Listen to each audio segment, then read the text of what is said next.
السلام علیکم dear students, ہم اپنے ایک نئے جو سبق ہے جس کا عنوان ہمارے پاس ہے مرزا اسد اللہ خان غالب کی غزل نمبر 3، اور ہم یہاں پر اس کی مکمل طور پر جو ہے وہ اشعار کی تشریح آپ کے سامنے بیان کریں گے۔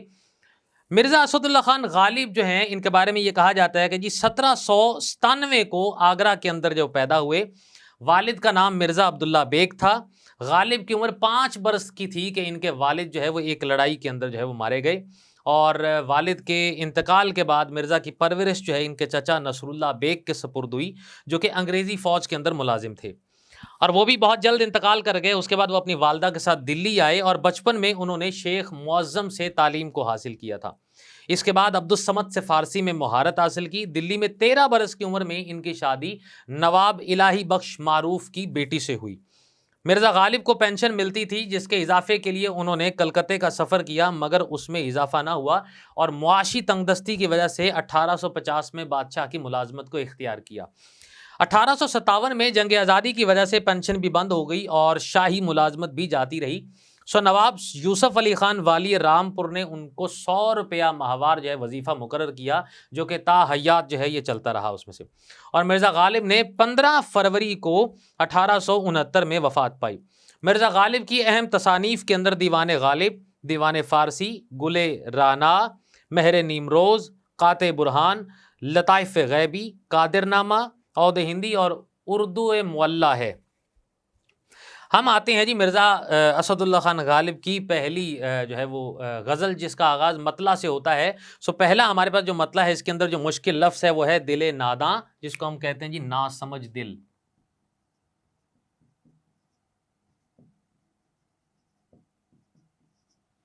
دل ناداں ہم کہتے ہیں نا سمجھ دل کو، کہ ایسا دل جس کی سمجھ میں نہ ہو۔ اور اس کے بعد اگلا جو ہمارے پاس ہے، جو لفظ ہمارے پاس ہے وہ ہے دوا، جس کا مطلب ہے علاج۔ مرزا اسد اللہ خان غالب اپنے مطلع کے اندر یہ بات کرتے ہیں اور اپنے دل سے مخاطب ہو کر یہ بات کر رہے ہوتے ہیں کہ اے دل ناداں تجھے کیا ہوا ہے، یعنی کہ اے دل تجھے کیا ہو گیا ہے۔ اور ساتھ میں وہ یہ بھی بات کرتے ہیں کہ جس کے درد کی دوا ہمیں کہیں سے میسر نہیں ہے، اس کا ہم کیا کر سکتے ہیں۔ سو یہاں پر اپنے محبوب کی جانب سے جو بے رخی ہے اس کے بارے میں تذکرہ کر رہے ہیں مرزا اسد اللہ خان غالب، اور اس بات کو بیان کر رہے ہیں اپنے ہی دل سے مخاطب ہو کر کہ اے دل ناداں تجھے ہوا کیا ہے، آخر اس درد کی دوا کیا ہے۔ سو یہ وہ دل کا جو درد ہے جو محبوب کی بے رخی کی وجہ سے ہے، محبوب کی جانب سے نظر التفات نہ ہونے کی وجہ سے ہے، یا محبوب کی جانب سے دیے جانے والے ظلم و ستم کی وجہ سے ہے، اور اس وجہ سے دل جو ہے مسلسل تکلیف کے اندر رہتا ہے، اور اسی لیے دل کو مخاطب ہو کر مرزا اسد اللہ خان غالب یہ بات بیان کر رہے ہیں کہ دل ناداں ایسا دل جو کہ سمجھنے کے لیے تیار نہیں ہے، جو ناسمجھ ہے، جو ابھی بچپنے کے اندر ہے، اسی لیے اس کو مخاطب کر کے مرزا اسد اللہ خان غالب یہ بات بیان کر رہے ہیں کہ اے دل ناداں تجھے ہوا کیا ہے، آخر اس درد کی دوا کیا ہے۔ تو درد وہ ہے جو تکلیف ہے، اور تکلیف چونکہ مسلسل ہے لیکن اس کی دوا بھی نہیں ہے۔ دوا کا معلوم ہے، لیکن اس کے باوجود مرزا اسد اللہ خان غالب جو ہے اس بات کو بیان کر رہے ہیں، اس میں محبوب کی بے رخی کا بھی بالواسطہ طریقے سے جو ہے وہ اس کا اظہار یہاں پر کر رہے ہیں۔ شاعر اس کے بارے میں کسی اور طرح سے بھی تذکرہ کر رہا ہے کہ کسی کروٹ سکون پاتا نہیں، یہ دل ہے یا سلگتا آبلہ۔ ایک اور جگہ پر یہ بات بیان کی ہے کہ نہیں ہوتا کسی طبیب سے اس مرض کا علاج، عشق لا علاج ہے بس احتیاط کیجئے۔ تو وہ جو احتیاط ہے، احتیاط کے ذریعے سے یا اسی کے سہارے سے انسان آگے بڑھتا رہتا ہے، لیکن یہاں انتہائی مجبور ہو کر مرزا اسد اللہ خان غالب جو ہے وہ اپنے ہی دل کو مخاطب ہو کر یہ بات کر رہے ہیں، اور ساتھ میں اس کو سمجھانے کی کوشش بھی کر رہے ہیں کہ میرے پاس اس جو ہے وہ درد کی دوا نہیں ہے، اگر دوا ہوتی تو شاید میں اس دل کا جو ہے وہ کچھ نہ کچھ علاج کرتا، لیکن چونکہ ایسا نہیں ہے، اور دل جو ہے وہ کسی کے عشق میں مبتلا ہے، اس وجہ سے یہاں مرزا اسد اللہ خان غالب دل سے مخاطب ہو کر اس مسلسل ملنے والی جو تکلیف ہے اس کا یہاں پر تذکرہ کر رہے ہیں۔ شعر نمبر جو 2 ہمارے پاس ہے یہاں پر کہ ہم ہیں مشتاق اور وہ بیزار، یا الہی یہ ماجرا کیا ہے۔ پہلا لفظ اس کے اندر ہمارے پاس ہے جی شعر میں مشتاق، جس کا مطلب ہے چاہنے والا۔